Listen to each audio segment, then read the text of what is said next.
This is Manish Srivastava. आपको जैसे पता है हमने इंडियन ज्योग्राफी के ऊपर ये सीरीज लाई हुई है। तो इंडियन ज्योग्राफी में हम लोगों ने आखिरी क्लास में प्रायद्वीप भारत या जिसको पेनिनसुलर प्लेट्यू कहते हैं उसको पढ़ लिया था। इस लेक्चर में हम एक नया टॉपिक शुरू कर रहे हैं जिसको कहते हैं ट्रांसपोर्ट या परिवहन। अब इंडिया की बात करें तो इंडिया में बहुत सारे तरह के परिवहन हैं, बहुत सारे टाइप के ट्रांसपोर्ट्स हैं, जिसमें हम बात करें तो लैंड ट्रांसपोर्ट भी है, वाटर ट्रांसपोर्ट भी है और एयर ट्रांसपोर्ट भी है। लैंड ट्रांसपोर्ट की बात करते हैं जिसको थल परिवहन कहा जाता है। उसके अंदर दो कैटेगरीज हैं, एक है आपका रेलवेज और दूसरा है आपका रोडवेज। तो आप उसमें रेलवे के बारे में भी पढ़ते हैं और आप जो है रोडवेज जो सड़क परिवहन है उसको भी जो है आप थल परिवहन में कवर करते हैं। जब हम वाटर ट्रांसपोर्ट की बात करते हैं, मतलब वाटर ट्रांसपोर्ट का मतलब आपका जल परिवहन। तो जल परिवहन में हम जो है अंतर्राष्ट्रीय बंदरगाहों के बारे में बात करेंगे और भारत के अंदर जो आपके राष्ट्रीय जल मार्ग हैं जिनको नेशनल वाटरवेज कहा जाता है उसको पढ़ेंगे। इसके अलावा एयरवेज की बात करें वायु परिवहन में तो उसके अंदर जो है हम इंडिया के जो भी इंटरनेशनल एयरपोर्ट्स हैं उनको कवर करेंगे। आज के लेक्चर में मैं रेलवेज के ऊपर जो है लेक्चर लेके आया हूं जो कि आपका थल परिवहन के अंदर आ जाता है। रेलवे एक ऐसा सेक्टर है जो कि सबसे ज्यादा नौकरियां प्रदान करता है, सबसे ज्यादा एम्प्लॉयमेंट देने वाला जो सेक्टर है आज भी इंडिया में वो रेलवेज है।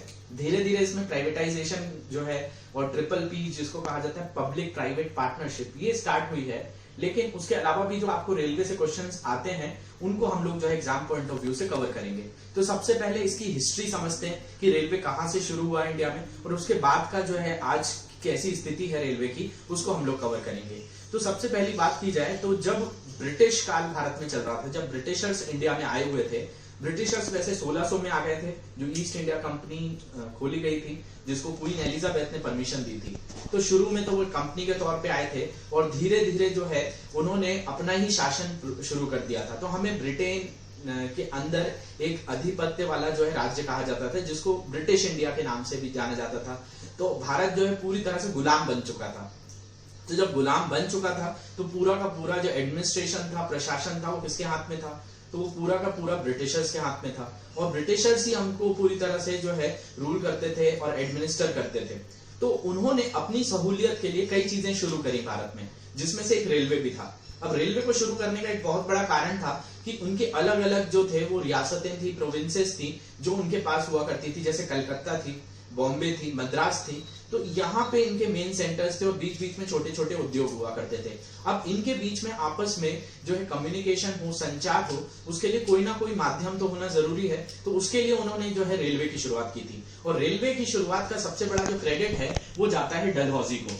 तो डलहौजी ने जो है भारत में दो चीजें शुरू कराई, एक टेलीग्राफ लाइन शुरू कराई और आपका एक रेलवे लाइन की भी शुरुआत हुई। तो जो सबसे पहली ट्रेन जो चली थी भारत में वो कब चली है? फर्स्ट ट्रेन 16 अप्रैल 1853 में चली थी और ये थाने से बॉम्बे के बीच में चली थी 34 किलोमीटर की। तो ये एक ट्रायल ट्रेन थी, इसमें कोई बैठा नहीं था, इसको ट्रायल के तौर पर चलाया गया था। जब ये ट्रायल सक्सेसफुल रहा तो उसके बाद दूसरा ट्रायल जिसमें लोगों को बिठाकर जो है सफर किया गया था वो किया गया था। दूसरी ट्रेन 1854 में चली, 1854 में चली थी और ये कहां से कहां के बीच में चली थी? तो हावड़ा से हुगली के बीच में चली थी। ये हावड़ा और हुगली जो है ये पश्चिम बंगाल के अंदर आ जाते हैं। तो उन क्षेत्रों में जो चली थी वो दूसरी ट्रेन 1854 में चली थी। तो उस समय जो है धीरे धीरे उस समय कोयले की जो थी वो कोयले की सहायता से ट्रेन चली जाती थी। तो इन ट्रेन का जो नाम था वो था ब्लैक ब्यूटी। इसको ब्लैक ब्यूटी बोलते थे क्योंकि ये कोयले से चलता था और कोयला जो है जिसको ब्लैक गोल्ड भी कहा जाता है, काला होता है, इसलिए इस ट्रेन का नाम भी जो रखा गया था ब्लैक ब्यूटी रखा गया था। इसके अलावा हमारी जो फर्स्ट इलेक्ट्रिक ट्रेन चली है वो आपकी 1929 में चली। काफी साल लग गए जब जाकर हम इलेक्ट्रिसिटी वाले इंजन पर आए। तो इसमें जो पहला इलेक्ट्रिक इंजन बना था वो 1927 में चला था और इसी के द्वारा जो ट्रेन चालू की गई थी वो 1929 में चलाई गई थी जिसका नाम था डेक्कन क्वीन। अब जो डेक्कन क्वीन है उसको कहा जाता है आपका जो दक्कन की रानी है वो है पुणे। पुणे को डेक्कन क्वीन कहा जाता है। तो जो ये ट्रेन चली थी ये कहां से कहां के बीच में चली थी? तो ये बॉम्बे से पुणे के बीच में चली थी।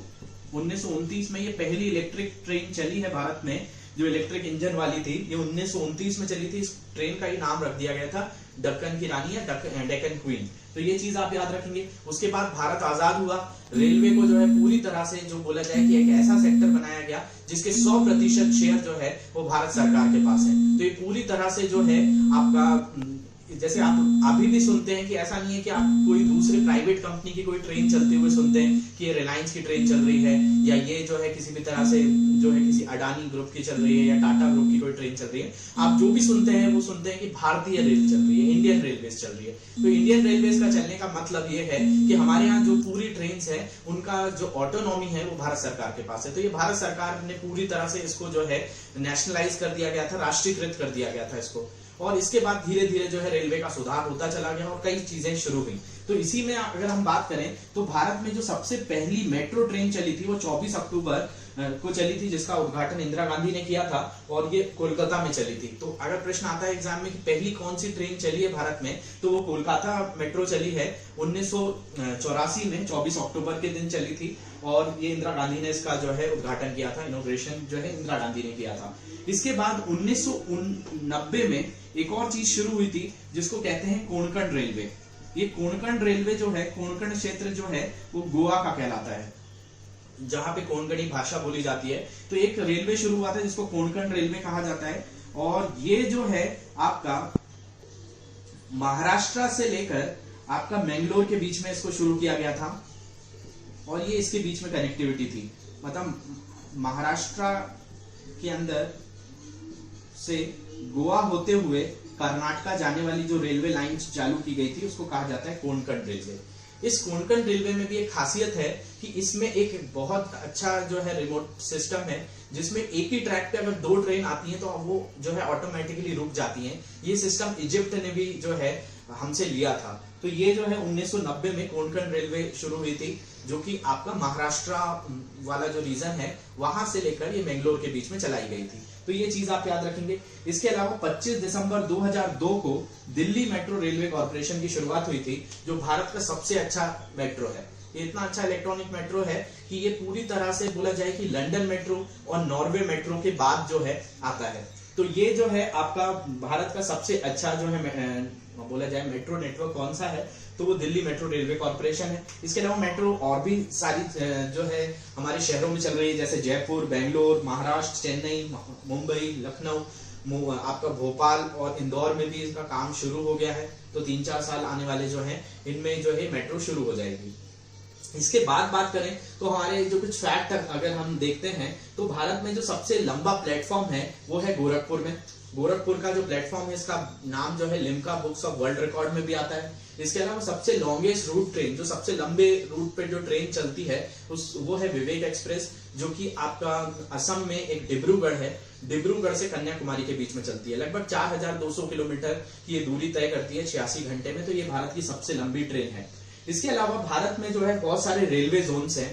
तो रेलवे जोन्स पे से आपको प्रश्न आते हैं। जैसे ऊपर की तरफ मैंने बताया उत्तर रेलवे, नीचे दक्षिण रेलवे, उस तरफ पूर्वी रेलवे, इधर पश्चिम रेलवे, आपका उत्तर पश्चिम रेलवे है। तो इनके सबके जो है मुख्यालय पूछे जाते हैं। तो उस चीज को हम लोग थोड़ा सा देखते हैं। तो जैसे कि उत्तर रेलवे है तो उत्तर रेलवे का मुख्यालय दिल्ली है, दक्षिण रेलवे का मुख्यालय चेन्नई है, पूर्वी रेलवे का जो मुख्यालय है वो आपका कोलकाता है, पश्चिम रेलवे का जो है मुख्यालय है वो मुंबई है, मध्य जो सेंट्रल रेलवे या मध्य रेलवे है उसका मुख्यालय जो है वो मुंबई है, आपका उत्तर पश्चिम रेलवे का जो मुख्यालय है वो आपका जयपुर है, उत्तर पूर्वी रेलवे का मुख्यालय जो है वो गोरखपुर है, आपका जो आपका दक्षिण पश्चिमी रेलवे का जो मुख्यालय है वो आपका हुबली है कर्नाटका में।